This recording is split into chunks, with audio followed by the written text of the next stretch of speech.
So I'm going a bit more into what the changes are to the current Safer Banking Act is.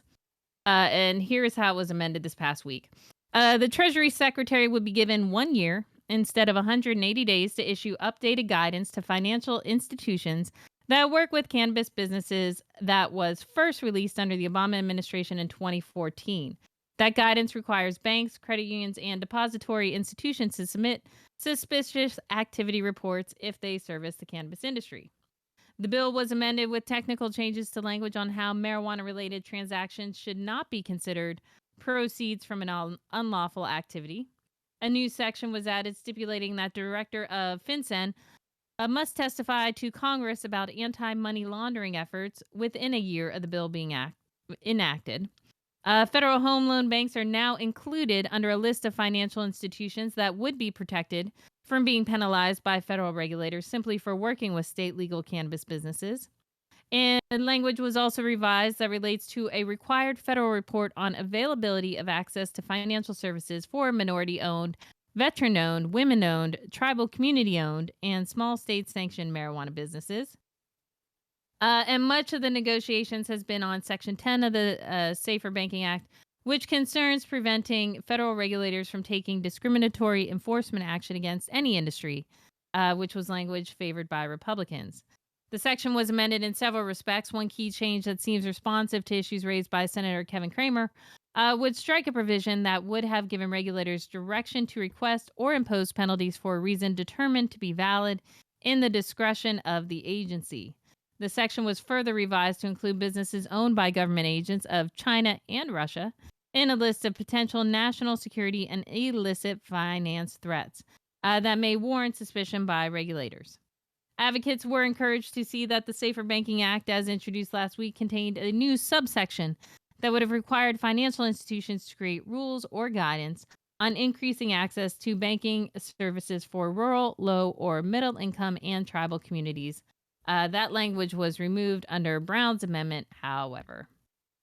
Next step, Senate Chuck Schumer has pledged to bring the bill to the floor as quickly as possible, and he's committed to attaching legislation to incentivize state and local cannabis expungements and gun rights for marijuana consumers. It's become clear, however, that lawmakers intend to seek further revisions when it reaches the floor and potentially crosses over to the House. For example, Representative Blaine Lukemeyer of the House Financial Services Committee, where the bill would likely be referred upon Senate passage, told Punchbowl News that even after being amended, Section 10 still gives broad discretion to banking supervisors that could enable politically motivated discrimination. In its current state, the Safer Banking Act will not make it through the House, he said. Senator Chuck Grassley, meanwhile, sent a letter to Schumer on Thursday to express concerns about the Senate's ongoing prioritizing of legislation relaxing marijuana laws over a separate measure the GOP senator favors to permanently prohibit fentanyl analogs. Senator Tom Cotton is also stirring the pot over the cannabis banking bill, with an inflated interpretation of Schumer's floor remarks on Thursday about his plans to amend the legislation with criminal justice provisions. While Schumer has so far only discussed amending the bill to include the expungements and gun rights provisions, Cotton said the majority leader wants to add provisions letting drug traffickers out of prison. Additionally, Senator Pete Ricketts, John Cornyn, Ted Budd, and James Lankford sent a letter to Senate leadership that argued the Safer Banking Act would result in the cannabis industry producing higher potency products that would be harmful to youth and compromise the integrity of the United States banking system. All I have to say to all this bullshit is if Chucky Schumer actually cares about getting this shit passed, he will quickly educate his Senate counterparts on what this bill actually does. All these people who are jumping up and down over potency, over legalization, over all sorts of crap that's not even in the fucking bill. Fucking read the bill before you vote on it and vote yes on safe banking. This is Gretchen from High at 9 News. I just love how these fools have the audacity to say you're going to compromise the integrity of the American banking system. The American banking system ain't never had no fucking integrity, man. Get the fuck out. Come on, man. Bankers with integrity. What? Integrity. Integrity Farms. Why, like in all those amendments, right? It was all missing of anything substance of justice. And then Well, we have those are amendments that were added to change the language, and a lot of the amendments this time were adding in tribal communities and things of that nature. Yeah. But again, the justice of cannabis is not the purview of the Senate Finance Committee. You want No. justice? Take it to a Correct. committee that actually deals with that shit. Exactly. No, but this is the This is a problem though, banking Gretchen. bill. This is Banking. I How we understand gonna that. have justice when Banking. it's Hold up, just hold on, us? hold All on. right, I all hear right, you. all right. I hear you. But what I'm saying is this is the optics of an American justice system and American government that will allow bankers to make money off of a industry that still has people sitting in a cage for the exact same conduct does not sit well with a lot of people. Now, it would be very easy to tie in an amendment into this bill that allows people to get out of prison. No, it Now, wouldn't. Tom No, it Cotton, wouldn't. let me You'd say kill it. something to Kill Tom the Cotton bill. real quick. Tom Cotton, everybody in federal prison is classified as a trafficker. There is nobody in federal prison that is there for simple possession. You either manufactured, you trafficked, you had a conspiracy. In federal prison, there's no language that says simple possession and you're sitting in there for 20 years. It doesn't happen. Luke, Go you're ahead, you're Jay. exactly right, which is exactly why no one, and absolutely no one, was ever released from jail when President Biden did whatever President Biden did. Yes, no, that's 100% correct. So, and I understand what you're saying, Gretchen. Listen, this is just a bill, and I support it too. Listen, I support safe banking, even without the justice provision in it, because I know there's stories of women that I know that are single moms operating a dispensary up in Oregon that have had real issues because it's all cash and she doesn't have security. She doesn't have money for that stuff. And those type of operators I really sympathize with. They need to have a banking system so that they can feel safe and feel like they're integrated into the community and the business community.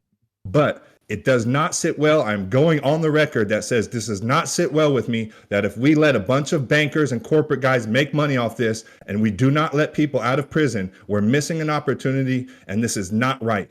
Period. Point blank. Luke, here is one thing to definitely bear in mind, which I think a lot of people forget when it comes to the justice argument, is that Congress does not have the purview to let people who have committed state crimes out of jail. Hence why Donald Trump is going to go to jail in Georgia He ain't and going can't to be jail. pardoned for Stop it. the cap. Anyway, I felt like throwing that Stop in. the cap. Stop But the like you're cap. talking about, if someone has gone to jail on a state charge, Congress can't change that.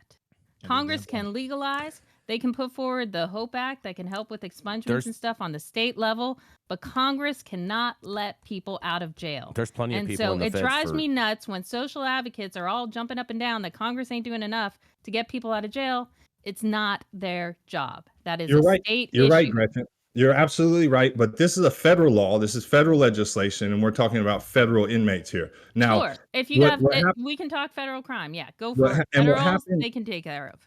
what happens a lot of times with most states is the federal government kind of leads the charge on this. So if the federal government steps out here and does this, a lot of these other states that rely on, oh, hey, we're just following federal law, they won't be able to do that anymore. So you'll see the domino effect happen after the federal government does this within the states as well. I hear you, but then again, like you said, these are not people who are sitting in there for simple possession. I think you're going to find it hard pressed to find a congressman or any senator to say, yes, let a drug trafficker out of jail. They're not going to do it. It's one You thing. need- I hear you. I hear you. I'm telling you the reality She of the hears you. perception of people who want to appear hard on crime, tough on drugs. They are not going to say, let drug traffickers out of jail. They're not. And you're right there. And that's why I think we need more stories like mine where I can go in front of these lawmakers and say, look, I was considered a drug trafficker and I was a legal licensed operator in California.